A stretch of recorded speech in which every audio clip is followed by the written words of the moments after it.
5 seconds.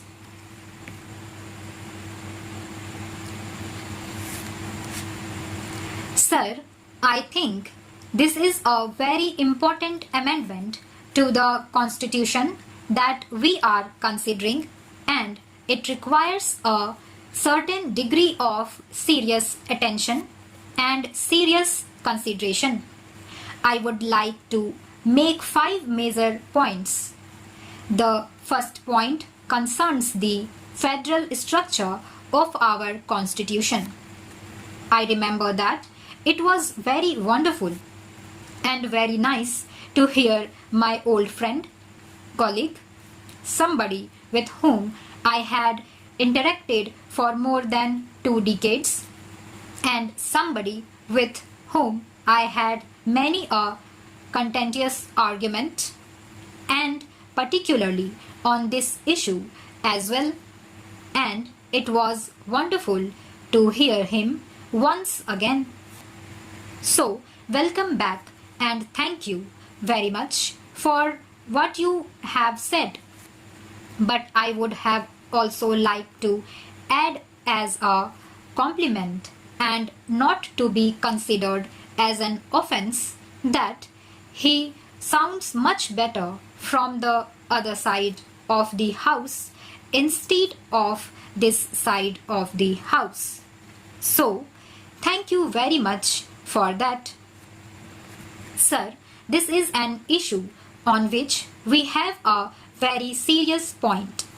Article 1 of the Constitution of India says India, that is Bharat, is a union of states. Without the states, there is no India, and the federal structure of our Constitution springs from that concept. And therefore, the entire structure, the federal structure, and the rights of the states is something that is absolutely fundamental to the Indian Constitution. It is that Constitution because of which all of us are here and are discussing, and therefore this issue of a general goods tax services were not included at that point of time when the Constitution was being debated. What is being talked about was taxes on goods.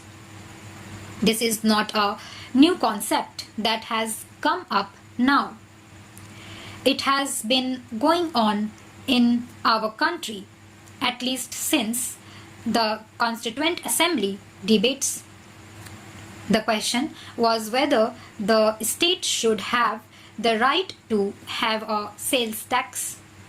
Let me quote Dr. Ambedkar on this issue. In the Constituent Assembly debates, what does he say? I quote, "It seems to me that if we permit the sales tax to be levied by the provinces, then the provinces must be free to adjust the rate of the sales tax to the changing situation of the province, and therefore a ceiling from the center would be great handicap in the working of the sales tax as such." He continues, I quote, "There are a large number of resources on which the provinces depend has been concentrated in the central list. It is desirable at least to leave one important source of revenue with the provinces. Therefore, I think that the proposal to leave the sales tax in the hands of the provinces from that point of view is a very justifiable thing. This issue has been under debate since then. We introduced the VAT in our wisdom. Much of that has been encroached upon. Now, the GST bringing the services also into its ambit along with the goods will virtually take away this right. Now, the state governments, which were called the provinces then, not having any right to raise resources from whatever they would consider they are elected, they consider as important for the welfare of the people in those states, that will now be prohibited. How are you going to address this issue? I myself told this to the finance minister, and he said that at the time when the GST bill comes, this should be addressed, leaving some flexibility to the states. I will tell you why today. You have the Kerala government from where you come, sir. The state has imposed a tax called the health tax. It is on your fast food and all these sorts of food items that increase obesity. It is very noble thought. It has been welcomed internationally.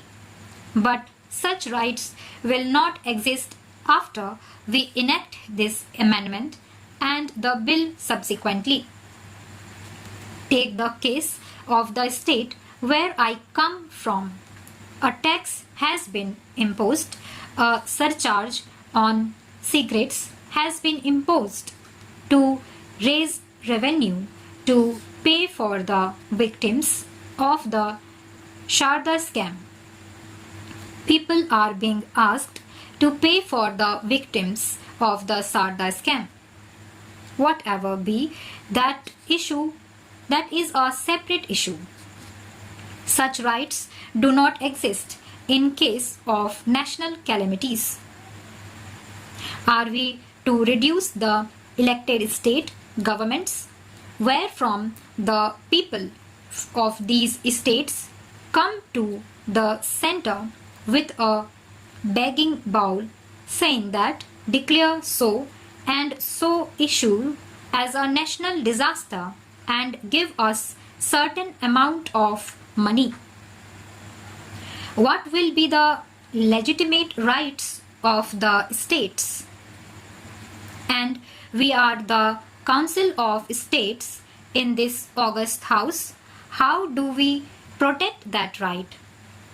That is an important point that needs to be considered, and therefore I would request the finance minister, when he replies today, to ensure that there is a flexibility of this nature whereby the states do not end up actually coming with a begging bowl to the center in following years later.